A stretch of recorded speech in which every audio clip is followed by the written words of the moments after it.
और इस वक्त मैं ओवैसी साहब के गढ़ में यानी दारुस्सलाम में खड़ा हुआ हूं और इसी कॉम्प्लेक्स से उनके मेडिकल कॉलेज, इंजीनियरिंग कॉलेज और उनका उर्दू का अखबार चलता है। और आज हम उन्हीं का डीएनए टेस्ट करेंगे और उनके घर पर मैं आया हूं उनसे कुछ कड़वे सवाल पूछने के लिए। उनकी पार्टी का सिंबल है पतंग और हमें आज यह देखना होगा कि उनके बयानों की पतंग कितनी ऊंची उड़ रही है और ये पतंग और कितनी ऊंची जाएगी। तो असदुद्दीन ओवैसी साहब, इस स्पेशल डीएनए टेस्ट में आपका बहुत बहुत स्वागत है। शुक्रिया सर। आपके घर में हम आए हैं दारुस्सलाम में और कुछ कड़वे सवाल आज आपसे पूछेंगे। जरूर सर, वेलकम सर, बिल्कुल। पहला सवाल मेरा आपसे यही है कि आपकी पार्टी का सिंबल पतंग है और आपके बयानों की पतंग भी आजकल बहुत ऊपर उड़ रही है और बहुत सारे लोगों को ये लग रहा है कि कुछ ज्यादा ही ऊपर उड़ रही है।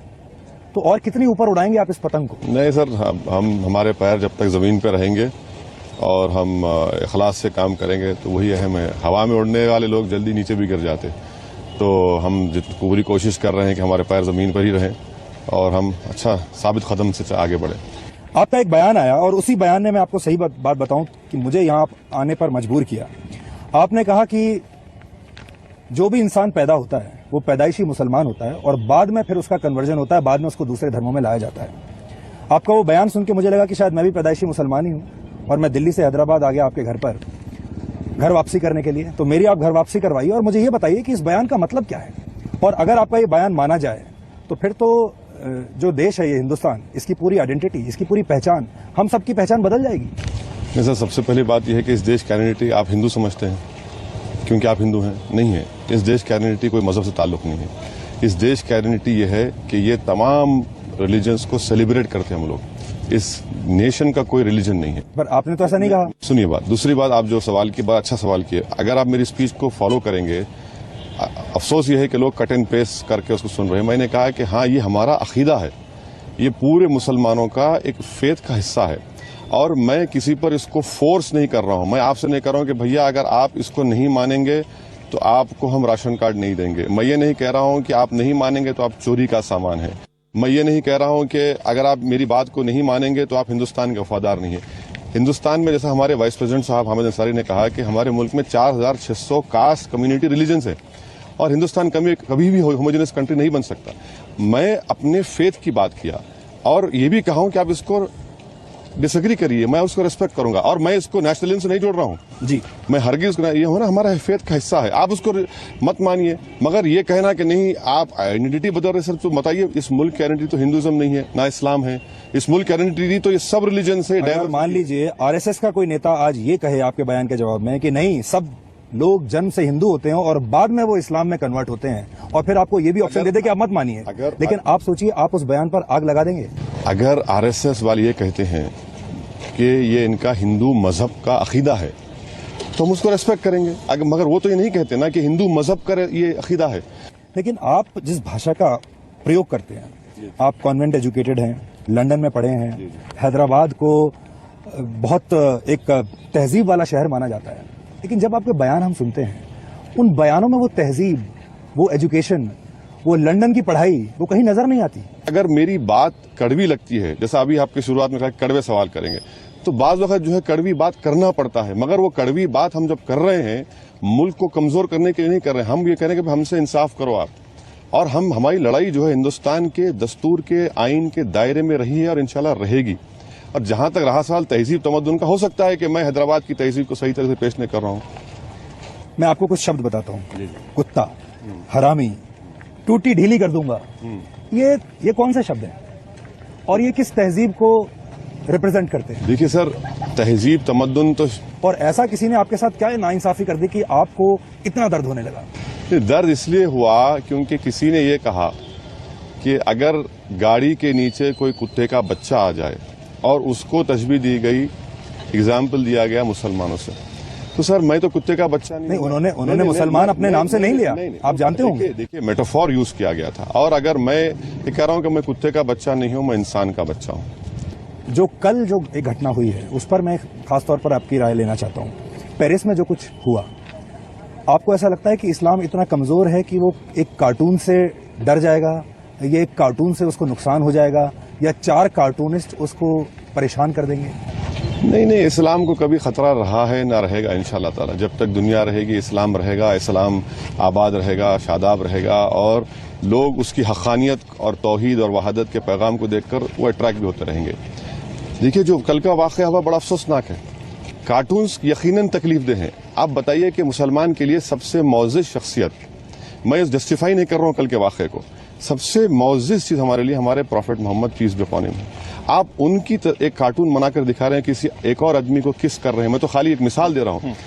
इसीलिए हमारे मुल्क में फ्रीडम ऑफ एक्सप्रेशन है, मगर 19G है, वो कंप्लीट फ्रीडम ऑफ एक्सप्रेशन नहीं है। हमारे पास 295 IPC है। नहीं, मुझे पता है आप वकील हैं, बैरिस्टर। नहीं, मैं इतना नहीं जानता हूँ, आप ही को जानता हूँ। नहीं, इतना नहीं जानता हूँ, थोड़ा बहुत। मैं इसलिए कह रहा हूँ कि मैं कल के वायलेंस की आलोचना नहीं की उसकी। अरे मल्ला भाई, ये वाकया जो है दहशतगर्दी का है, इसकी मजम्मत करते हैं, अफसोसनाक वाकया है। तो हम ये बता रहे हैं कि वहां पर हम यही कह रहे हैं कि भाई आप कार्टून्स का जो मसला, आप मेरा कार्टून उतारिए। तनकीद सर देखिए, एक बहुत ही थिन लाइन है क्रिटिसिज्म में और इंसल्ट में। हम यही कह रहे हैं कि भाई आप क्रिटिसाइज करिए, कौन रोकता है, कितना क्रिटिसाइज करिए। एक फिल्म आई है पीके, आपने भी उसके बारे में सुना होगा। आप पीके में देखिए कि उसमें हिंदू धर्मगुरुओं के बारे में उनका मजाक उड़ाया गया है, और वैसी फिल्म भी इस देश में 500 करोड़ का बिजनेस कर लेती है और लोग उसको देख रहे हैं। आपको लगता है कि अगर यही काम उस फिल्म में अगर मुस्लिम धर्मगुरुओं को लेकर हुआ होता तो अभी तक आमिर खान जिंदा होते? अरे सर, इतने पैसे कमा चुके हैं, मैं तो पिक्चर देखता नहीं। हर दाढ़ी वाले को दहशतगर्दी दिखाते, रुमाल डाल दिए सर पे उसके, AK-47 हाथ में दे दिए उसके। कितने फिल्में पैसे ने कमाए ऐसा दिखा कर। हर मुसलमान उनके लिए दहशतगर्द बनी है फिल्म में। मैं आपसे कहता हूं कि अगर किसी को ऑब्जेक्शन है, भाई देखो मत फिल्म, आप क्यों देखते जाके, आप फिल्म मत देखिए। और अगर उसमें किसी को स्ट्रांग व्यूज हैं और वाकई में गलत काम हो रहा है, तो हमारा कॉन्स्टिट्यूशन है, इस्तेमाल करिए, कोर्ट को जाइए, सेंसर बोर्ड को दीजिए, प्रोटेस्ट करिए। आपने सलमान खान के बारे में अपील की थी कि सलमान खान की पिक्चर मत देखिए, लेकिन वो पिक्चर हिट हो गई। कहाँ हुई सर? मैं तो सुना कि फ्लॉप हुई, पिट गई वो। नहीं, उसने तो 100 करोड़ से ज्यादा ऊपर का, 100 करोड़ से ऊपर का धंधा किया। ठीक है सर, अब मैं किसी फिल्म स्टार की, और मैं मान लीजिए मान भी लें कि फ्लॉप हो गई, तो आप उसका श्रेय अपने आप को देना चाहते हैं? नहीं, कि आपने कहा इसलिए फ्लॉप हो गई। नहीं सर, मैं क्यों लूंगा? मैं देखता ही नहीं हूँ पिक्चर में, मुझे मालूम भी नहीं क्या होता। मैं इतना बोरिंग आदमी हूँ कि 2.5 घंटे कहाँ मेरे सफर काम है। मैं तो उससे बेहतर है कि बैठ के काम कर लूँ। वो ठीक है, वो कर रहे हैं, जमहूरियत है, हमको से एतराज नहीं। जी, मैं वापस आपके उस बयान पर आता हूँ जब आपने कहा कि हर इंसान जो है मुसलमान पैदा होता है। अब आप देखिए वैसी साहब कि दुनिया भर में हर रोज 3,80,237 लोग पैदा होते हैं, और इस हिसाब से अगर हम चलें तो फिर इसका मतलब पूरी दुनिया जो है उसमें सिर्फ एक ही धर्म रहेगा और वो है इस्लाम। तो मेरा बिलीफ है सर, ये बहुत से लोगों का बिलीफ है। अगर बहुत से लोग कहते हैं कि 7,000 साल पहले 200 फीट के एयरक्राफ्ट थे जो एक प्लैनेट से दूसरे प्लैनेट को आए। बहुत से लोग कहते हैं कि 7,000 साल पहले प्लास्टिक सर्जरी हुई। बहुत से लोग कहते हैं कि 7,000 साल पहले स्टेम सेल पर रिसर्च हो गया था। ये उनका बिलीफ है, आप इसको क्या बोलेंगे? फिर बिलीफ है ये, मानिए। डाइवर्सिटी हमारी स्ट्रेंथ है, प्लुरलिज्म हमारा स्ट्रेंथ है। 4,600 हिंदुस्तान में कास्ट हैं, रिलीजन है, हर एक का एक तहजीब है, हर एक की एक बिलीफ है। ये बिलीफ सिस्टम ही तो हिंदुस्तान की खूबसूरती है। अब मैं इसमें आपको एक कॉन्ट्रडिक्शन देता हूँ। मान लीजिए अगर हम बाबरी मस्जिद की बात करें, बहुत सारे हिंदू नेताओं का ये बिलीफ है कि वहां बाबरी मस्जिद में पहले मंदिर था, वो राम जन्मभूमि है, ये उनका बिलीफ है। वो आपने माना नहीं? बिलीफ, बहुत अच्छा सवाल किया आपने। अगर मैं आपको जज बनाता हूं तो जज बिलीफ पर फैसला करेगा या लॉ ऑफ एविडेंस पे करेगा? कानून जब चलेगा मुल्क में सर, तो लॉ ऑफ एविडेंस पे चलेगा, कॉन्स्टिट्यूशन पर चलेगा, बिलीफ पे तो नहीं चलेगा। तो वो जो फैसला आया वो तो बिलीफ पर था। इसीलिए तो हम कह रहे हैं कि भाई बिलीफ पर फैसला मत दीजिए, फैक्ट्स, डॉक्यूमेंट्स और एविडेंस के ऊपर दीजिए। बिलीफ तो सबका है, हम भी बोल रहे बिलीफ पे मत दीजिए। हम आपके पास गए थे कि सर ये हमारी मस्जिद है, किसी ने कहा कि नहीं ये मंदिर है, तो कोर्ट ने क्या कह दिया कि नहीं, टाइटल सूट को पार्टीशन कर दिया कोर्ट ने। तो ये बिलीफ के ऊपर आप जजमेंट नहीं दे सकते कोर्ट में, हरगिज नहीं दे सकते। हमारा कॉन्स्टिट्यूशन बड़ा क्लियर है इस बारे में कि ऑन द बिलीफ जजमेंट नहीं दे सकते, कोई एविडेंस के ऊपर है। इसलिए IPC है, CRPC है, लॉ ऑफ एविडेंस है, इसके ऊपर फैसला देना चाहिए। हमें उस बात का इंतजार रहेगा कि जब आपके बयान जो है वो, जैसे मैंने आपको गिन के बताए कि इस तरीके के बयान आप देते हैं। कभी आप इंफ्रास्ट्रक्चर पे कोई बयान दीजिए, कभी आप सड़क पुल इस तरह की कोई बात कीजिए, इंफ्रास्ट्रक्चर की बात कीजिए, कभी आप विकास डेवलपमेंट की बात कीजिए, कभी उसमें ये भी डालिए कि नहीं मुसलमान नहीं, इसमें हिंदू भी होना चाहिए, इसमें जैन भी होना चाहिए, इसमें ईसाई भी होना चाहिए, इसमें सिख भी होना चाहिए। उससे कौन आपको रोकता है? पार्लियामेंट में मैं तो पहला MP था जिसने 2006 में मुतालबा किया कि भाई हज सब्सिडी बर्खास्त कर दीजिए। सुप्रीम कोर्ट का जजमेंट आने से पहले मैंने कहा वो पैसे बर्खास्त कर दीजिए, वो 800 करोड़ रुपये आप गर्ल्स स्कॉलरशिप के लिए इस्तेमाल करिए। इंफ्रास्ट्रक्चर की आप बात कर रहे हैं, मैं आपसे रिक्वेस्ट करूंगा कि हैदराबाद में GHMC है, किसी से RTI दिलवा दीजिए कि हैदराबाद में कितने फ्लाईओवर्स हमारे कॉन्स्टिट्यूंसी में बने, कितना डेवलपमेंट का काम हम लोग कॉर्पोरेटर से करवाए। यकीनन इंफ्रास्ट्रक्चर पे काम होना चाहिए, क्यों नहीं होना चाहिए, हम इसकी बात करते हैं। 90 मिनट की मेरी स्पीच थी यहीं इसी जगह पर, जिसमें मैंने मुस्लिम यूथ से कहा कि ड्रग्स छोड़ो, मैंने मुस्लिम यूथ से कहा कि सिगरेट पीना छोड़ो, मैंने मुस्लिम यूथ से कहा कि भैया ये जो ISIS है ये एंटी इस्लाम है, और अगर तुमको जिहाद करने का इतना शौक और जज्बा है तो 1 घंटा निकालो और मुस्लिम बस्तियों में जाकर गरीब के बच्चे को पढ़ाओ, ट्यूशन दो। मैंने उनसे कहा कि अगर तुमको जिहाद का इतना शौक है तो अपने बूढ़े माँ बाप की खिदमत करो। मैंने स्ट्रॉन्ग अल्फाज में तनकीद की, ऐसे अल्फाज इस्तेमाल किए जिसका आप कह रहे हैं कि तहजीब का हिस्सा नहीं है। उस लड़के के लिए इस्तेमाल किए जिसने ISIS का ट्विटर का हैंडल इस्तेमाल कर रहा था, मैंने उसने झूठा इल्जाम लगाया कुरान पर कि कुरान इंसानों की गर्दन काटने का। ये सब बातें हम करते हैं, अगर आप नहीं सुनेंगे, आप नहीं चलाएंगे तो सर मैं जिम्मेदार आज आप हमारे दर्शकों को बताइए कि आप ISIS की आलोचना करते हैं, आप ISI जो करती है उसकी आलोचना करते हैं। बिल्कुल सर, इसलिए देखिए, इसलिए करते हैं क्योंकि मुल्क के खिलाफ है। मेरा झगड़ा इंशाअल्लाह ताला संघ परिवार से रहेगा, मगर जहां पर मुल्क की बात आएगी हम सब एक हैं। मुल्क से हम अलग कहां हैं? और ये देखिए, ये बात जो होती है ना कि पार्लियामेंट की एक मिसाल दे रहा हूं आपको, पार्लियामेंट में बहस हो रही थी लखवी के बेल पे जो छूट गया था। मैंने स्पीच में कहा कि लखवी के साथ साथ हाफिज सईद को भी गिरफ्तार करिए आप, ये लोग कातिल हैं, ये लोग मारे हिंदुस्तानियों को। तो एक बीजेपी के बहुत बड़े लीडर आकर मुझसे कहे कि क्या तकरीर करिए तुम, जबरदस्त किया। मैं क्यों? मैंने आज तुमने तो धमाका कर दिया। मैं बोला भैया हमको पाकिस्तान एंगल से क्यों जज करते आप, हमको हिंदुस्तानी समझिए आप, हम इस मुल्क के बाइज़्ज़त शहरी हैं।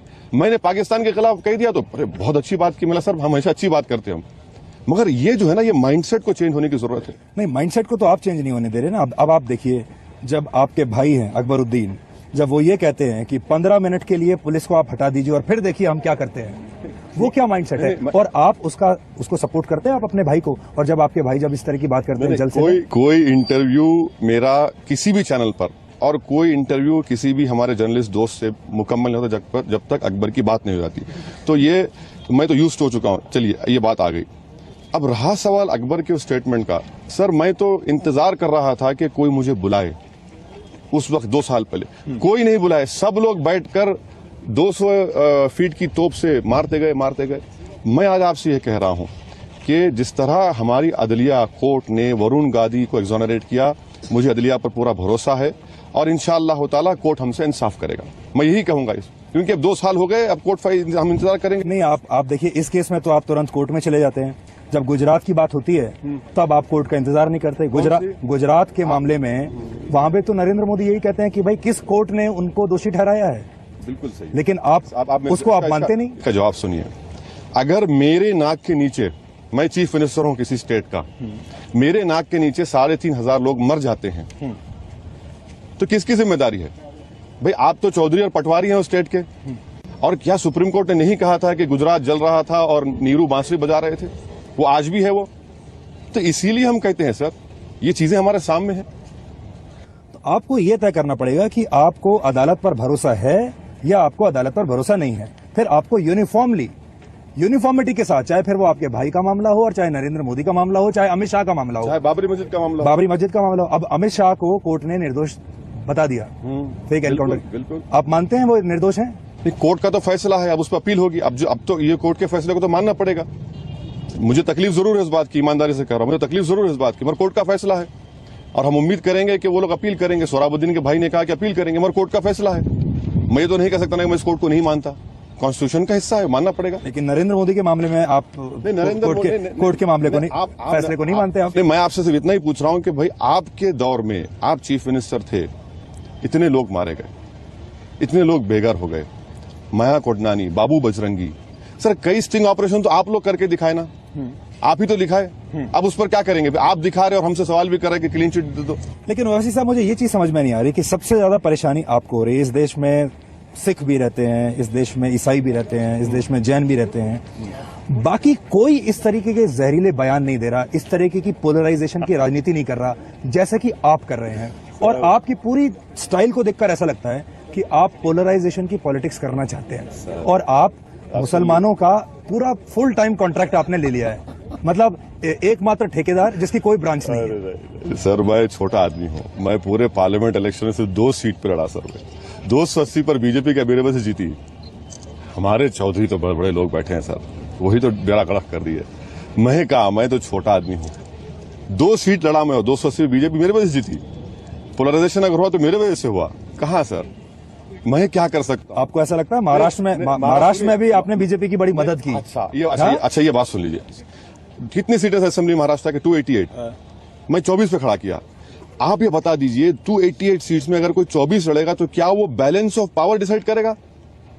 क्या वो बैलेंस ऑफ पावर डिसाइड करेगा? दूसरी बात, 24 सीट में हम 2 जीते। किसके खिलाफ जीते दोनों भी? कहां सिटिंग एमएलए थे? किसके थे? बीजेपी के थे, एक जगह शिवसेना का था। जहां पर हम सेकंड आए वहां पर थर्ड बीजेपी शिवसेना आई। अरे भाई, कांग्रेस एनसीपी को महाराष्ट्र की आवाम ने राइटफुली रिजेक्ट किया क्योंकि उनके करप्शन, मिसगवर्नेंस और एरोगेंस की वजह से। अच्छा, अगर आपकी ये सारी बातें सही हैं, ये सही है, और ये आप मैं कह रहा हूं, मैं आपको I stand to be corrected. मैं बार बार आपको नाम दे रहा हूं, केसेस का हवाला दे रहा हूं, आप चेक करवा लीजिए और दोबारा हम फिर मिलेंगे। आप अपने हर जलसे में, अपने हर बयान में यही बात उठाते हैं, यही मुद्दा उठाते हैं। चलिए ठीक है, और मैं तो बात कह रहा हूं कि ठीक है, आप मुसलमानों के एकमात्र ठेकेदार बनना। नहीं सर, नहीं टेंशन बनूंगा मैं। मुसलमानों का एक नौकर बन के जीऊंगा, गरीब आवाम का, बहुत बड़ी बात है। नहीं सर, ठेकेदार मैं नहीं हूँ। नहीं, सुनिए सर, एक जरा मुझे मौका दीजिए। अगर मैं जाकर मुस्लिम नौजवानों से कह रहा हूं कि पार्लियामेंट्री डेमोक्रेसी में इन्वॉल्व करो अपने आप को, क्या ये जुर्म है? क्या अच्छी बात नहीं है कि हमारे कंट्री में 60% पॉपुलेशन यूथ का है। हिंदू धर्म के बाद सबसे ज्यादा यूथ मुसलमानों में। अगर मैं उनको दे रहा हूं कॉन्फिडेंस क्रिएट कर रहा हूं, आप मेरी पॉलिटिक्स से डिसएग्री करिए, डिटेस्ट करिए, बट मैं कॉन्फिडेंस उनको दे रहा हूं कि भाई पार्लियामेंट्री सिस्टम में कॉन्फिडेंस पैदा करो, इसमें इन्वॉल्व हो और अपने मसाइल का हल तलाश करो। आप अपने मुकद्दर के फैसले करिए, कोई और करते हैं आप करिए, आप आइए। सर, अगर इतनी बड़ी आबादी के हिस्से को अगर हम पॉलिटिक्स में इन्वॉल्व कर रहे हैं, कॉन्फिडेंस क्रिएट कर रहे हैं, तो क्या ये गलत बात है? तो ठेकेदारी नहीं है, ये ठेकेदारी नहीं है, ये तो मेरी ड्यूटी भी है।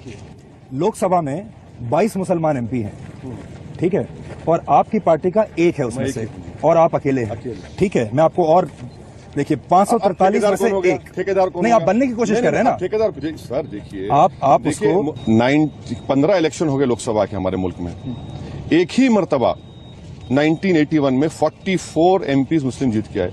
उसके बाद तो कभी जीतते ही नहीं है सर। पहले तो कोई पॉलिटिकल पार्टी टिकट ही नहीं देते, और देते भी हैं तो जीते भी नहीं है।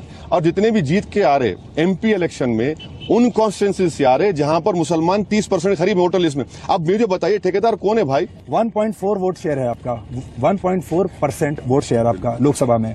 तेलंगाना में, हैदराबाद में 3.8% है।